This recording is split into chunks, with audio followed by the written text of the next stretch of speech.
All right. Hey guys, welcome to the Facebook Live version of the Kingdom Effect. This is episode 5. This is just an open discussion episode between Kevin and Glenn. So, Kevin, how you doing, man? Man, I'm doing great. I've been having a blast with these episodes we've been doing. So, Yes, yeah, it's like we learn something new every time we yeah, do it, either something with the technology or yeah. Right. There's Facebook or multiple yeah, angles that you have to hit it. Right.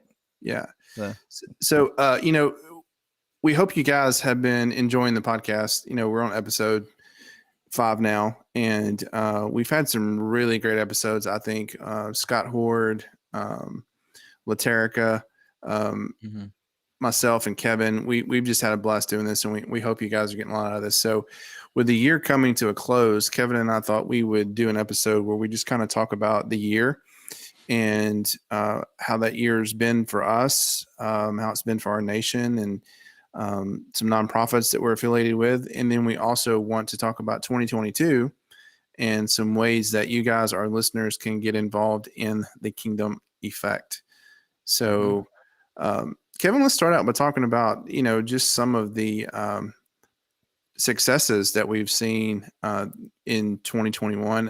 2020, 2021 has just been bombarded with negative things, whether it was hmm COVID-19 or things happening overseas or things politically going on in the country. And I feel like we see so much of that. And so I think what we don't see on social media and on the news in general is we don't really see a lot of positive things. And it's not that they're not happening. I just don't think that fits the narrative of our culture these days. So why don't yeah. you start by telling some people again? I know we talked about this in episode 1, but kind of what your role is at Groove and what you do with nonprofits. Yeah. Cool. I have a couple of roles at the place where I work, which is called Groove Life. We do active and outdoor and active lifestyle accessories. And my role is a people role. So I really don't get engaged with production and efficiencies and getting orders out the door. I really just two things. One is I really nurture the people inside the company. I'm a trusted source for them to talk to about problems, whether they're work problems, personal problems, or any other problems. And then, secondly, I also kind of direct our foundation, which gives money away to nonprofits that are doing really good work that align with our values. And we really focus primarily on children and single moms. That's kind of our two focus points for who we want to really make a difference in their lives. We feel like that's the best long-term investment of our foundation money, because if you can deeply impact the life of a mom, particularly a single mom, then you can deeply impact the life of children. And children have years and years, decades ahead of them to serve God. So that's kind of our strategy is as we invest in children, we want to see them provided with the things that they need to be successful so that they can have decades of impact on the world. So it's a cool company. We haven't talked about the company on this podcast, and I probably won't talk about it a lot, but since we're looking back on the year, this is a good chance to just share with you guys my role there. And again, it's just an amazing place to work and be a part of. The company itself has grown from 5 employees to about 250 in 3.5 years. So it's been crazy growth. I wish, About 4 years now. I wish So my company would do that. yeah, Why don't you it's come been sprinkle some of that over here in, yeah, in Jackson? Yeah, yeah. you remember me telling you the first time I came to Groove Life and you gave me the tour. Do you remember what I told you? I can't remember. I said, and I meant it 100%. I said, I feel like I'm on Shark Tank. It Oh was yeah, just that's funny. seeing how you guys do everything and the marketing. I was already familiar with your marketing and everything, so that was really cool. But Yeah, one of the things that just really super impressed me about your company is what and you again, guys it's do through the yeah. foundation. Yeah, That's it's cool. what And again, it's not my I didn't found the company. It's not my company. I work for it, but just to clear, a lot of people get confused because I'm kind of a public figure at the company. But yeah. yeah, So so you didn't come up with the grooves in the yeah. No, groove that life. was Peter Goodwin. Although we used to do you guys have heard me talk a little bit about Alaska, and that's how I got connected with Groove, is kind of assisting Peter in doing adventure trips with him with guys. So I knew Peter before Groove was in existence, and it's been fun to see it grow from the beginning. But there was just a point where it made sense for me to change what we were doing and kind of jump in and have fun at Groove. So Yeah, man, I loved it. One of the coolest things about the environment or the culture at Groove Life, I remember you and I not even met yet. I was running the 731 Rescue Team, a anti-human trafficking nonprofit, and you had met a couple of team members, but you had not met me yet. And you called me one day and said, "Hey, will you come to our devotional on Wednesday?" And I was like, "What? You guys have a company-wide devotion at work?" mhm. And I was like, "Man, that is so cool." And so that was kind of my first experience with you guys. But then I got to, know you better, know the company better, and found out about you guys call it the Impact Team. Is that right? Impact Team. That's right. Yeah. Impact Team. hmm Yeah. And so that was super impressive to me. But I guess let's start out and you just kind of tell us some success stories that you've seen within the organizations that you guys Yeah. mentor and support. So Yeah. maybe they got a new building, maybe hmm they were able to buy some type of piece of equipment they needed to have. Yeah. Does that get the wheels turning? Oh yeah, for sure. And you mentioned Shark Tank, and I definitely wouldn't compare what we do at the Impact Team with Shark Tank, other than the fact that the way we operate is we let nonprofit directors come in and share their story. And then that story helps us determine if it's in alignment with our values and our purpose for investing money in organizations. So that part of it is Shark Tankish, but in a very nice, kind, gentle way, not like what you see on TV. But that is kind of cool. And we've connected with, I don't know, 15 probably. We've heard 15 stories, I would say, and maybe really felt compelled to connect with 6 or 7 on a long-term basis. So we kind of divide them into two layers. Layer 1 would be what we would call ministry partners. So we want to go all in for the long haul and invest in those partners over time and make a foundational impact. And so we don't want to just write them checks, that's part of it, but we want to, in addition to writing them checks, we want to help them, with their leadership and help them just make foundational decisions. It's going to give them sustainability over a long period of time. And then secondly, we have what we call our friends, our ministry friends, and those are organizations that we might support on a project by project basis, short term, and we don't consider ourselves as investing in them over a long period of time. So that's kind of how that works. So some of our partners that we've engaged with over the last couple of years, one of my favorite organizations, I shouldn't say that, I don't have favorites, but one of the most creative organizations that we serve is called Hope's Bridge. And what I love about Hope's Bridge is their primary goal is to provide an alternative to children going into foster care. So I don't think it's a secret. I don't have any hesitation to say on the podcast that the foster care system is a mess, not just in Tennessee, really in most states.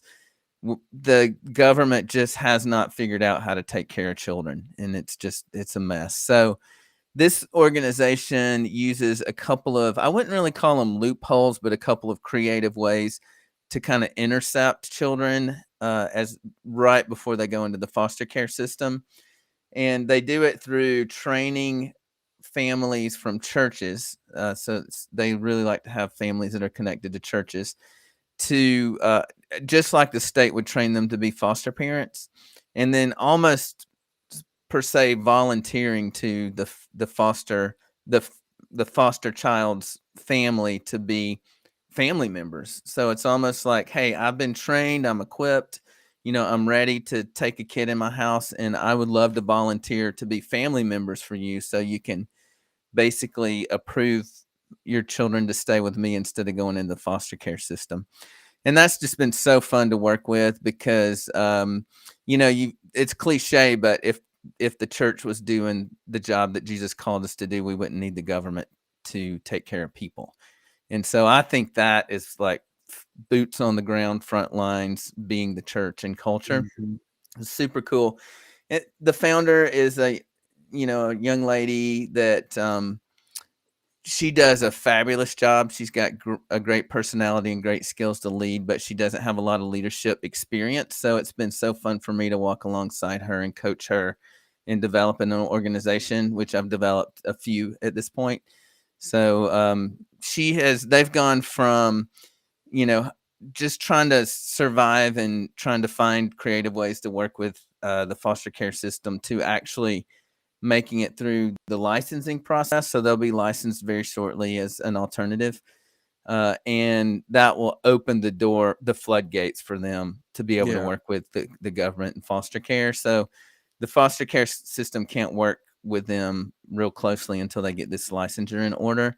But I think when we kind of came on board with them, they had maybe 5, 6, 7 families trained, and now they have 16 just waiting Wow. for kids. So that's just been super exciting to see them go from just a handful of trained families to a lot of trained families, and then also get to the point where they're just about to be licensed. And they've also grown from just the one, I think she may have even been part-time initially, but the one staff member to they have 3 or 4 staff members now. So Yeah. it's been huge. I think I met 2 of those ladies. Are they Columbia, Spring Hill area? Is that where Yeah. they are? Yeah, Right. Yeah. I met 2 of them. I had some conversations with them at what's the something goat coffee shop there in Yeah. Spring Hill. Fainting goat. Yeah. Fainting Goat, The fainting yes. goat. Yeah. I actually got to meet really cool ladies, really, really cool mission, like you said. I mean, Mm-hmm. there's not much more noble than, Oh no, saving it's our children. wonderful. So, Right. um, Yeah.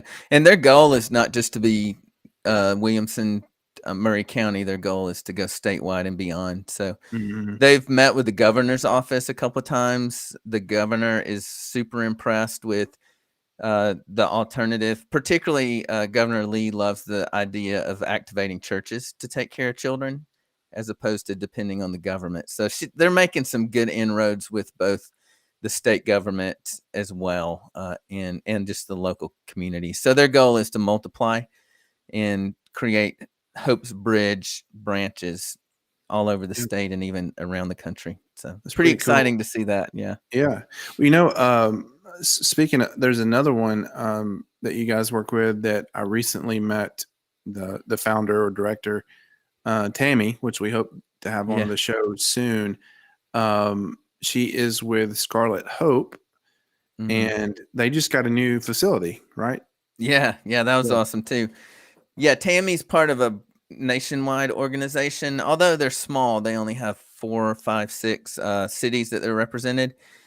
But you would imagine the one that surprised you a little bit because I work in the adult entertainment industry. So Louisville was the founder. The founder started a branch in Louisville, and then they're in Reno and Las Vegas and a few other cities that I can't recall.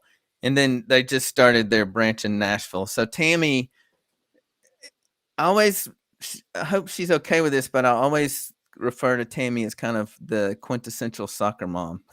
you know, it's like she went to I don't know if she went to private or public school, but she was, the good girl in school, and then she went to Bible college, and she adopted children. She took the typical cultural Christianity, you know, soccer mom approach. And but she also has just made herself available to do whatever God called her to do. So I think she lived in one of the other cities where there's a Scarlet Hope, and that was her first experience of spending her, now I don't know what it was then, but now it's her Thursday nights in strip clubs. So she has a team of girls that goes into the local strip clubs and takes nice hot food. She has a food team that prepares the food.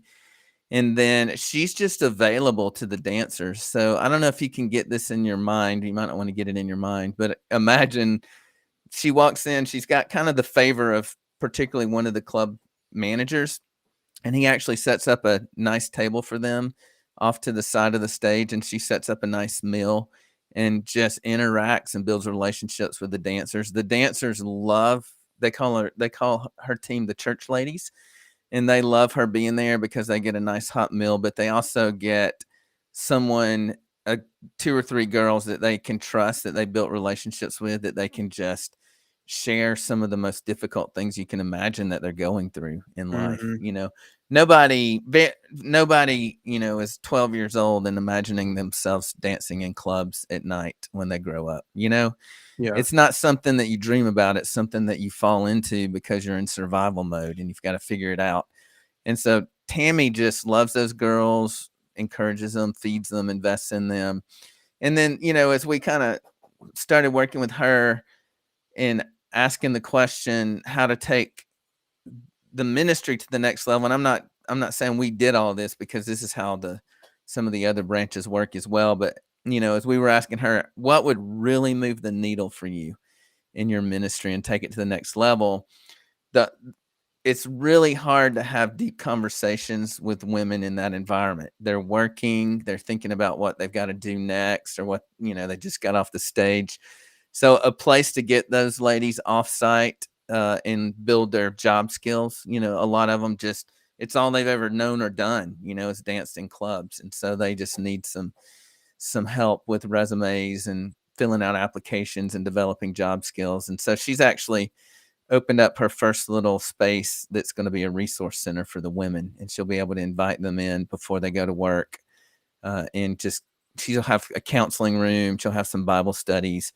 So, and the thing I learned most about them this year, it's ministries like that it's really scary for the church to engage in, Mm. and those are the ones also that we kind of step in to help. If you think about a church, you think about your mission Sunday. Most big churches have like one Sunday a month they talk about all the missions they support. So imagine someone coming up there and saying, I go to strip clubs on Thursday night, and another person saying, I stand in front of Planned Parenthood to talk women out of having abortions. And another person coming up and saying, I help men who are struggling with pornography. Those are just, they're uncomfortable for the church to engage in. And so what I've realized is, like, the people that do those more dramatic ministries have a hard time getting support from the Mm. churches. And I'm not dogging the churches. I completely understand it. It sounds dangerous and scary. And we have another lady that her ministry is called Reroute. Her name's Leanne, RE-ROUTE. And she just helps women that are going through terrible divorces. So she was the quintessential Christian church worker. Every time the doors open, she was there. She worked, I'm not going to name the place, but she worked at a very, very well-known Christian organization, and just walked in one day, and her husband, dropped the bomb on her and said he's done. And so she never imagined herself going through a divorce of any kind, but particularly a very hard one. And so that ignited in her a passion to help these women that are stuck, and don't know how to get out. So they're in abusive relationships, or so. Yeah, how as a church do you say, hey, we're going to give a portion of our missions money to help women get divorces? Mm. It's, Yeah. again, it's just hard to put that lady on the stage. So Yeah. those are the ones we really are passionate about too, that the ones that struggle with getting church support, but they're doing the work of the kingdom. Well, there's that conundrum of, supporting, as you said, which I don't think it's supporting divorce. It's Right. supporting women going through divorce, Right. Right. helping them deal with that. But so I think there's that conundrum between what you're doing in the church. But then in instances like with Scarlet Hope, there's the danger aspect, and then there's Hmm. the, um, oh, if you go hang out in strip clubs, you're going to get some dirt on you. You Yeah. might even become a Right. stripper because you're hanging out Yeah. with strippers, and so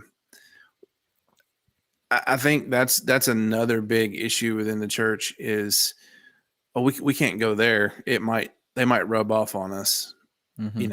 And so, and really something you said a while ago made me think of this, and I was just waiting to go in and say something on it. But you were talking about Tammy with Scarlet Hope. They go in and just sit down and have conversations and build relationships. Mm-hmm. And a lot of people think I was the same way when I first got into the human trafficking stuff. Was, man, I'm just going to go in and guns blazing and Mm-hmm. rescue and drag these women out of trafficking and set them free and on their way, and um, just kind of the knight in shining armor kind of deal. And man, that's not what it is. Right. What Yeah. works is just sitting down and building a relationship.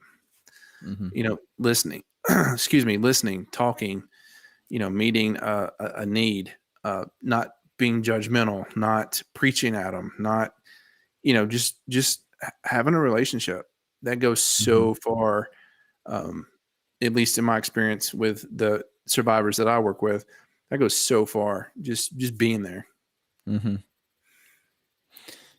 Yeah, it's I've had we were talking earlier about what this year has meant for me, and even I can keep it positive and talk about this, but it's been a paradigm shifting year in a huge way. So, the downside to that for me, just listening to all these people that are doing these really hard ministries and putting themselves out there, even in dangerous situations, listening to their stories and realizing that all of the things that we think happens overseas in third world countries, or countries that are not faith countries, Christian countries, anything you could imagine happening overseas is happening right here under our noses. I think it 100%. was you. I think it was you that told me if there's a hotel in a city, there's some form of sex trafficking going on, right? Yeah. Yeah. But so it sounds negative. The plus side to that, though, is that there are tens of thousands of people around the country that are giving their lives away to make a difference with that fact. And I had this beautiful opportunity to meet a couple of dozen of them this year, Mm. and it's so like that's why from as far as me being part of this podcast, that's why my involvement in this podcast came to pass, is to share those stories, because we're in a very challenging season in our country. And even if you don't even talk about the United States of America, the world culture is in a very challenging time. And so I these stories and getting inspired by these people, I want to do something about it. And I do things, I help in different ways, but one of the things that I have in my back pocket is I'm a storyteller. And so if I can tell the stories of these people that are saying yes when God asks them to do something and risking their lives and spending all their money to try to help others, that's awesome. But also if I can help tell the stories of the survivors that are actually the beneficiaries of the effect, as we say, of the kingdom of God in their life, that potentially could inspire others to do something. And so that, to me, that's why I'm spending this time with you on Tuesday night. It's not because you like me. It's just it That's right. has nothing to do with Yeah. it. Yeah. There's a couple. Um, there's a nonprofit in Nashville, Tennessee that I support. Used to do a lot of work with, Rescue One Global. They have two of the only licensed safe houses in the state of Tennessee for human trafficking survivors. They have one that's licensed for juveniles, and then they have one that's licensed for adults, but not just adults, but adults with their children. So a lot of times, if you rescue, especially, I bet Tammy sees a lot of this. You rescue a adult woman out of trafficking or that industry, and there's not really anywhere she can go for recovery because she has to leave her children behind, and there's nobody to leave her Mm-hmm. children with. And so that's one of the really cool things about the adult safe house in Nashville is women can bring their children with them, Mm-hmm. and so that's a really cool thing. I've not seen that anywhere else in the country. Yeah, that's cool. The downside is it's very limited capacity, right? Yeah. So I think I'm trying to remember what their max capacity is. I think it's 16. That's Yeah. between both houses, and Mm-hmm. I'll tell you what that is. The reason for that is they have room for probably double that. I think a lot of it is funding, Mm-hmm. um, not just for the additional personnel to manage double the numbers, but also, believe it or not, a sprinkler system. Oh, To up wow. their Yeah. capacity, they have to install the sprinkler system in Mm. both of the buildings. I think that was like 50K, 50 grand Wow. was what that Mm-hmm. was quoted for them. So Yeah. usually most of your limitations in nonprofits is financial, because you are Mm-hmm. depending on people to donate or give, or volunteers usually not that difficult. That's probably number Mm-hmm. two. But financial is always number one. And usually what happens is, and this is what's so cool about people that say yes, is they usually end up giving of their own Oh, yeah. Right. to make things work, just because Yeah. it's just so difficult. Especially, you really saw a decline in um, donations given to any organization when we Mm-hmm. had the shutdown, the lockdown with COVID. A lot of people lost their jobs. A lot of people Mm-hmm. got their hours cut, things like that. So you really saw a decline in donation giving around that Yeah, time. but those are the things that makes the need greater, right? So, Exactly. Yeah. people end up homeless because of the pandemic. And so the need for someone like Shower Up, who we work with in Nashville, who takes mobile showers out and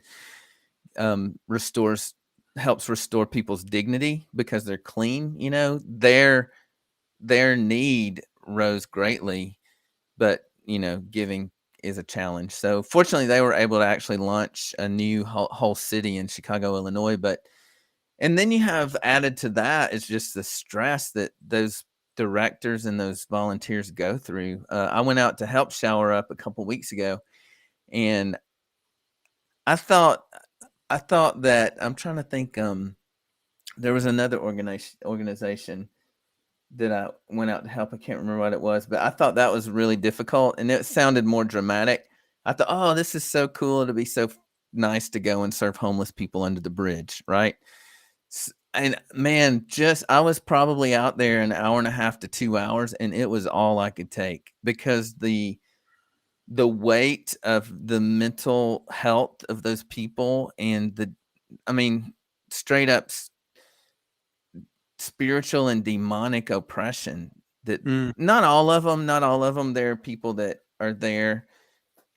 I don't want to cast a blanket statement over all of them, but there were some that were extremely mentally disturbed and spiritually disturbed. And I had one of my 13-year-old boy was out there with me, and the whole time I was thinking, at what point is this enough for him to be exposed to?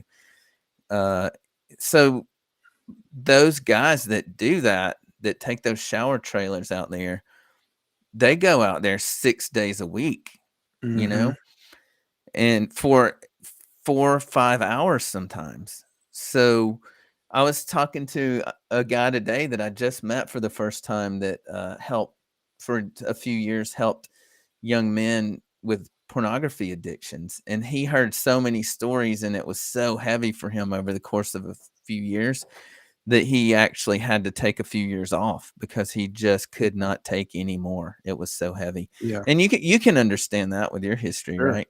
Well, I'll give you a little sneak peek. I don't think Thomas would mind me telling the story, but uh, Thomas, who we hope to have on here in a few weeks, was a trauma therapist for children who had been abused, physically abused, sexually abused. And part of what he did was he would have to hear the children tell their story, talk about the Mhm. trauma, just week after week after week. And, there were nights that, he and I were really close, really good friends. There were nights it'd be 2 o'clock in the morning and my phone rings and it's Thomas. And he's like, man, Buckley, I just had this nightmare. I just needed to, talk to you, tell you about it, Mm, wow. and so I could really relate to that because I didn't necessarily hear all the stories, but I saw all the pictures. And Mm-hmm. so we had two different sensory um, receptors going on, but very similar effect. And so, yeah, man, it takes a toll. It really Mm-hmm. does. I've been out of it now for since 2017, and man, I can look back and see how much I've recovered Mm-hmm. from all of the physical and emotional effects of doing that work. So Mm-hmm. it's, I think that's why, sabbaticals are good to take some good time off. I know that, I won't say his name because I don't know how private it is, but I know that the impact team just gifted one of the directors, a trip to take some time off and just recharge. And Mm-hmm. so, that's so important when you're Yeah. doing this kind of work. Yeah. Another organization that's just had a great year is called 431 Ministries or 431 House in Columbia.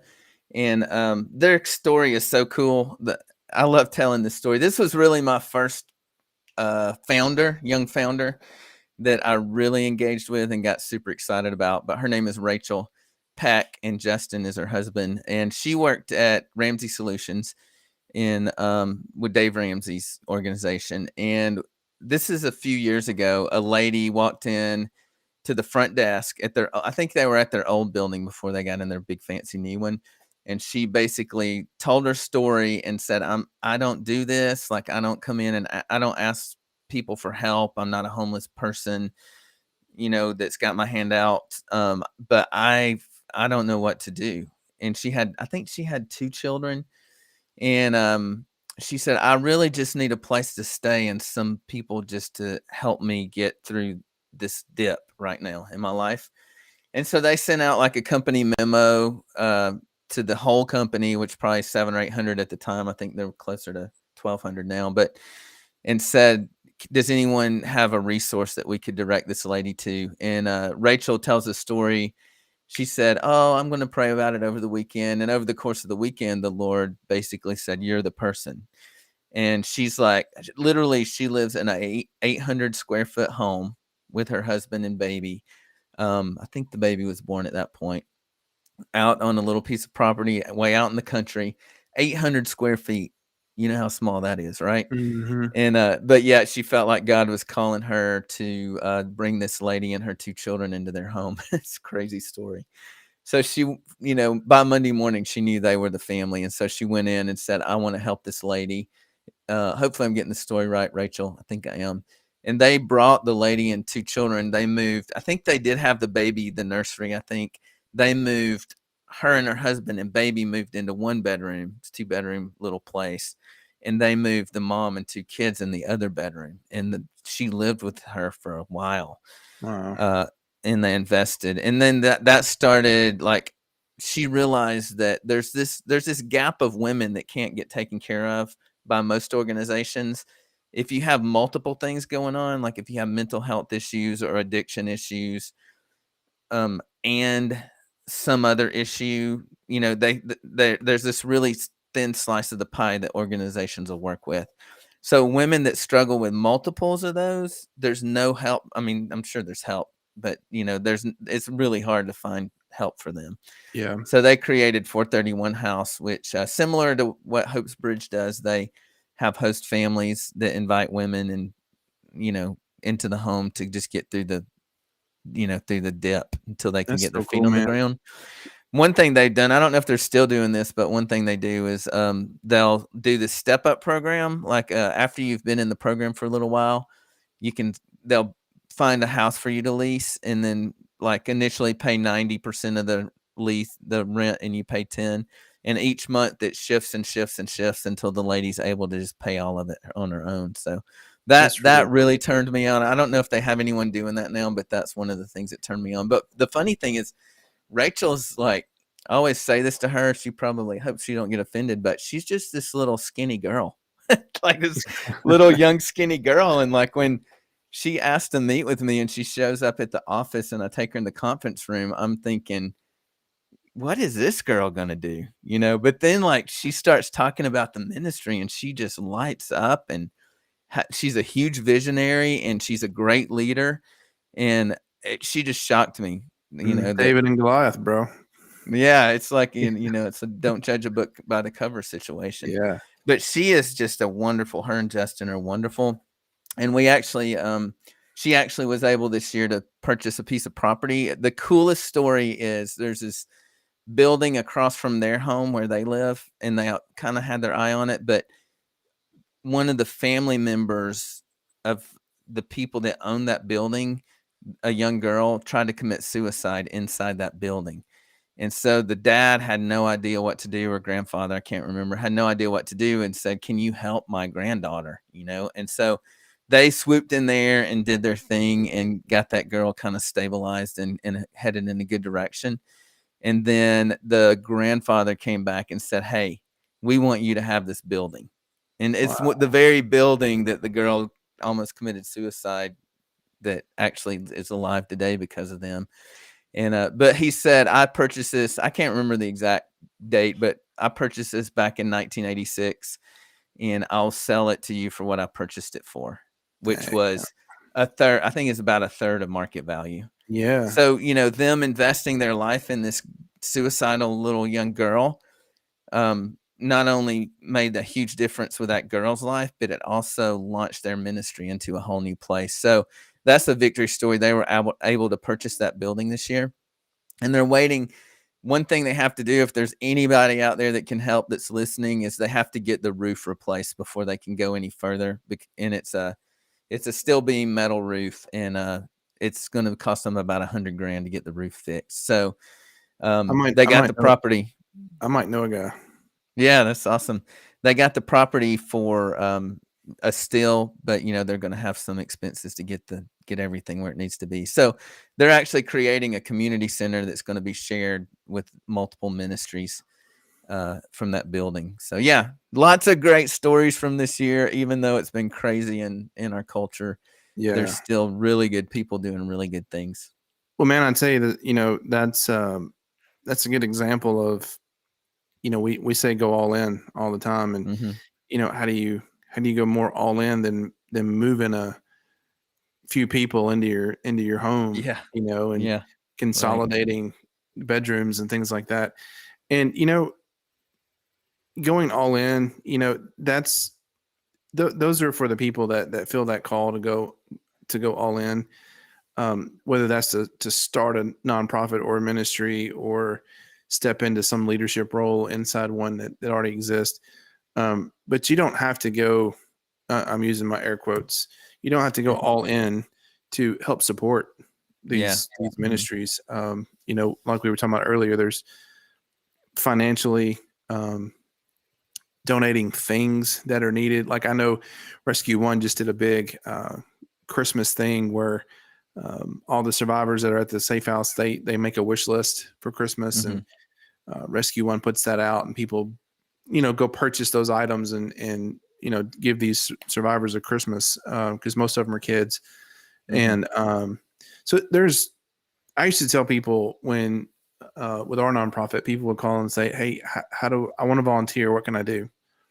And I used to always say, "What are you good at? What are you passionate about? Because you tell us what you're good at and what you're passionate about, and we'll find somewhere to plug you in." So, for instance, this one guy was a banker, and so we had him come in and teach budgeting classes and balancing your checkbook. And so we had a lady who did yoga, so she would come in and do yoga classes with the survivors. So, just what are you passionate about? And I promise you, there's a place to plug you in somewhere. But I think, Kevin, are we going to? So, as we're getting to the end of this episode, one of the things we wanted to do at the end was kind of challenge our listeners to get behind and support one of these organizations that is on mission for the kingdom effect. And we are going to post a list of those with this video in the comment section, so you can see those. and we're working on a website right now. We get that up and running. There'll be links to all these guys.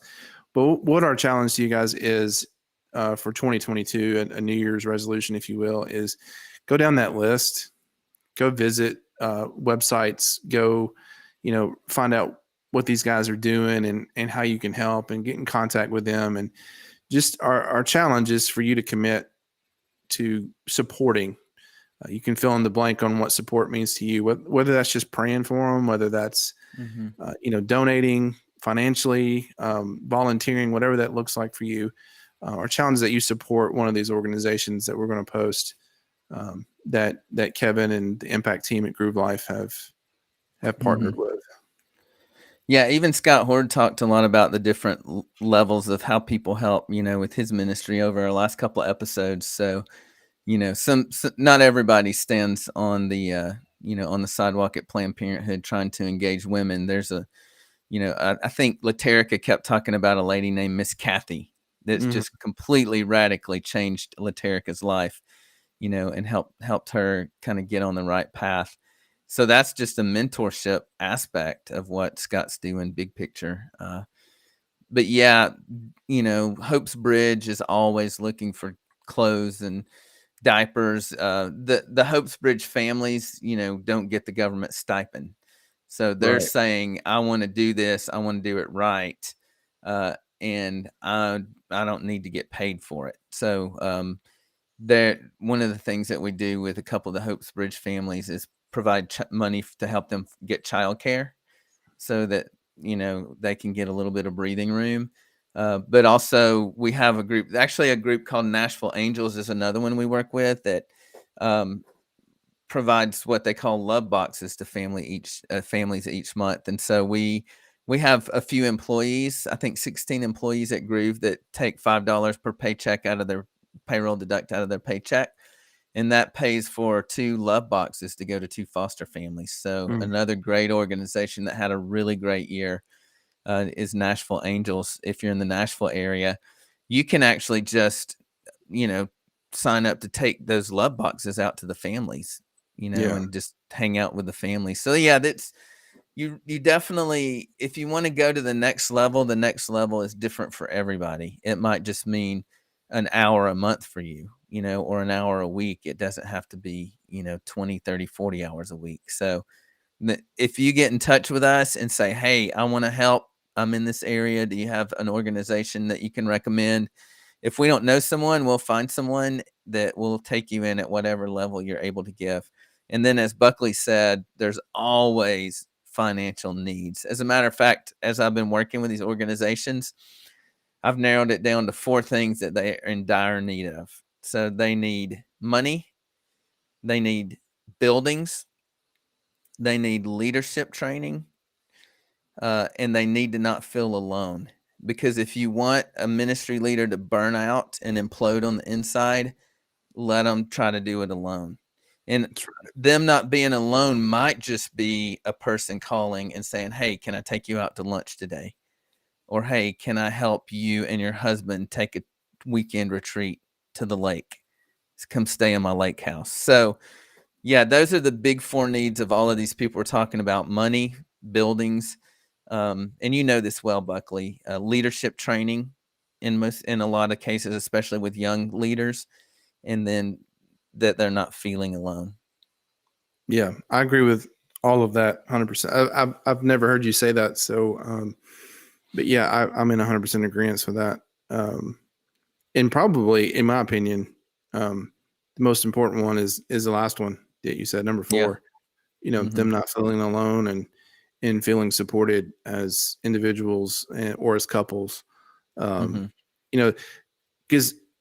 obviously, money makes the world go round, right? Keeps the lights on. It keeps people, keeps staff, whatever you need. But at the end of the day, God's going to work that part out. And if not, the director is going to, write the check out of their own checkbook. Yeah. But man, what money can't buy is the feeling of support and not feeling like you're out here by yourself, for sure. Yeah. That's good stuff, man. Yeah. And that's not to even mention the the stuff in different parts of the world, there's Yeah. great people doing great work that said yes to Jesus all over the world. We're just Yeah. talking about in our backyard. Just in Tennessee. Yeah, it's crazy. Well, guys, that is going to bring us to the end of this episode. If we hope you guys enjoyed it. We hope you guys have a Merry Christmas. Enjoy the time with your families. And we've got an exciting year planned podcast wise for you guys coming up. And so, as always, like and share the video and download our podcast. So the more of you guys that do that, the more people will reach with what we're trying to do here. And we'll see you next week.